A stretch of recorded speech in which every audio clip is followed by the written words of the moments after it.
Sarah, what are you doing here tonight? We're here because we're part of Frantic48 Film Challenge. We're putting together a film in 48 hours, and we're hoping that maybe you could tell us a story. I would love that. Great.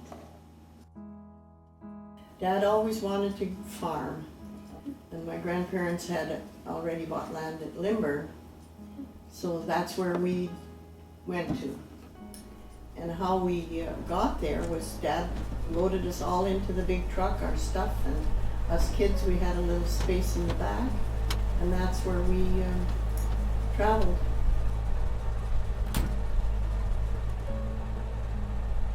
We came to Grandma and Grandpa's place, they were there, and so we lived with them for a while. We had, and it was 3.5 miles from the school where we were going to go to school, or went to school, and so that was quite a hike.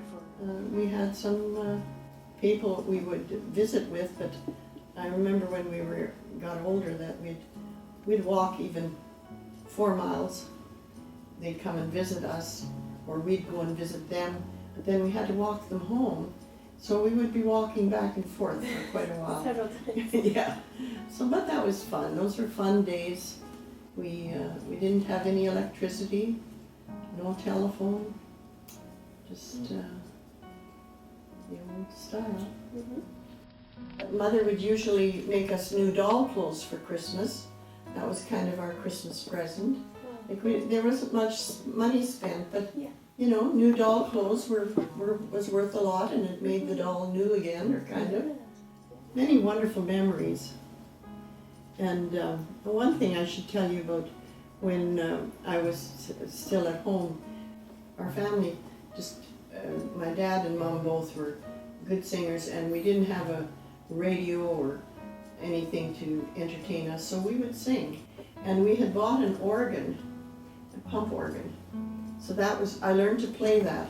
And so when we went to visit Grandma and Grandpa, they wanted us to come bring the organ and sing for them.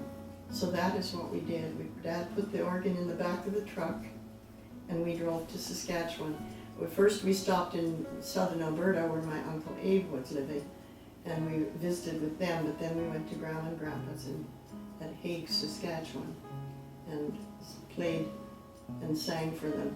And so then we visited some of Mother's relatives there, and they all wanted us to entertain them, and so it was lots of fun, and we had a great trip. My dad, when I was still at home, we had to go and get firewood, and I loved to go with him. We'd go to the bush, and he'd fall the trees, and I would chop the limbs off, and he'd be telling me stories. And he had come from Russia, so there were all kinds of stories that he could tell me, and we just had a great time. We used to play hide and seek so much, and there again, Dad was a great one to motivate us, and he would go out in the wintertime and hide in the haystacks, behind the barn, wherever, and he'd holler at us, and then we'd run for that place, and he'd be gone again. He would find another place. We just had so much fun that way, and as siblings, we did a lot of things together. Yeah, we always had chores to do, and so I remember those were good times. A lot of it, we'd be out in the barn milking cows and feeding pigs and chickens and just having a good time. Yeah. When I look back, it was such a simpler life, but on the other hand, like, we didn't have money, but we didn't need it either. We had our own milked the cows, and made butter, and had chickens, the eggs, and had chickens we butchered, and the pigs, and we had all the meat we needed, and we had a big garden, so we had everything. It wasn't easy in those days, but when I look back, I have such wonderful memories of the simpler style of life. Yeah, I think for a lot of us now, I think we admire a lot of the things about that kind of time, you know, and recognizing that there would have been challenges, but Yeah, that things are so busy it's so and full and yes.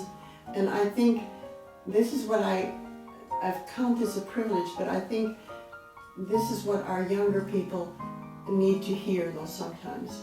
Some of the good things, that it was so much simpler, but we enjoyed life too. Yeah.